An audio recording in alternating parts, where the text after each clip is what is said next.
কালকে ফিস্ট ডের কিছু ভিডিও তোমাদের সাথে শেয়ার করলাম।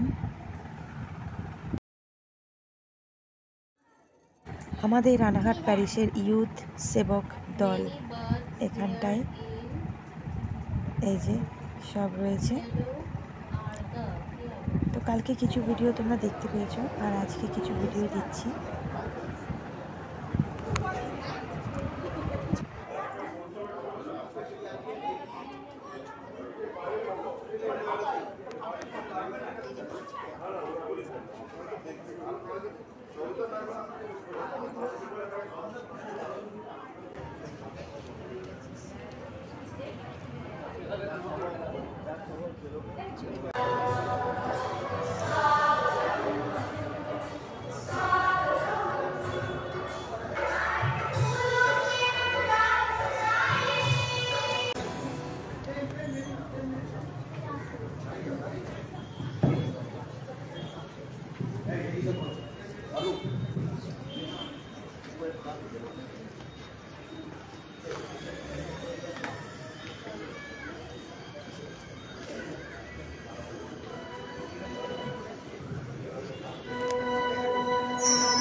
রাজকীয় পদ অভিষিক্ত হওয়ার সময় উচ্চারণ করেছিলেন।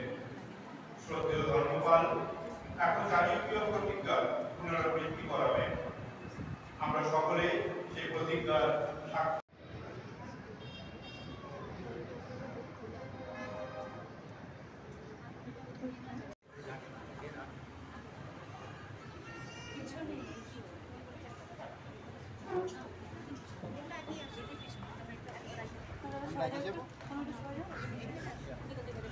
রবিলেখন তৈল স্বামী জাফর তার ধর্মপত্রে 5 অধ্যায় 14 পদে বলেন, কেউ কি অসুস্থ রয়েছে সে তাহলে মণ্ডলীর প্রভুত্বে ডেকে আনুন, কারণ প্রভুরা তাকে তৈললেপন করে তার জন্য প্রার্থনা করবে। বিশ্বাসের সঙ্গে উচ্চারিত এই প্রার্থনা রোগীকে নিশ্চয়ই রক্ষা করবে। প্রভু তাকে আবার সুস্থ করে তুলবেন, আর সে যদি পাপ করে থাকে তাকে ক্ষমা করা হবে। তাই তোমরা পরস্পরের কাছে তোমাদের পাপ স্বীকার করো এবং পরস্পরের জন্য প্রার্থনা করো, যাতে তোমরা সমস্ত রুগ্নতার হাত থেকে মুক্তি পাও।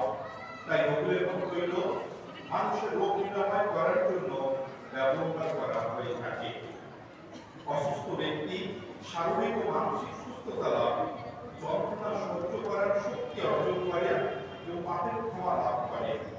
সেই সাথে শয়তানের মুষ্টি অহং থেকে মুক্তি লাভ, আধ্যাত্মিক জীবন লাভ এবং ঈশ্বরের সঙ্গে পুনরায় মিলিত হতে পারে।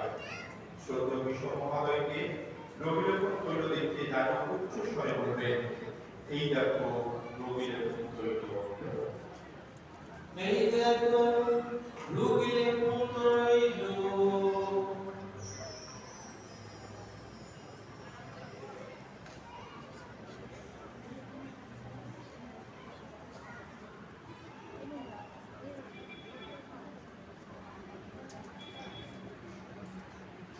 পবিত্র অভ্যন্তর তৈল।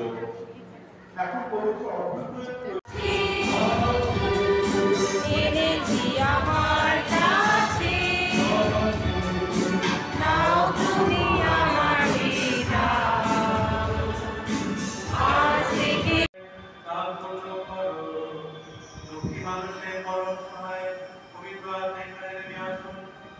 এই যে তেল মানুষকে আরাম দেওয়ার জন্য, এই যে প্রকৃতির স্নিগ্ধমান, এই তেল তার স্পর্শে পবিত্র হয়ে ওঠো। যাদের দেহ এই তেল লেপন করা হয় তাদের উপর নেমে আসো তোমার অমীয় আশীর্বাদ। সমস্ত রোগ যন্ত্রণা থেকে তারা মুক্ত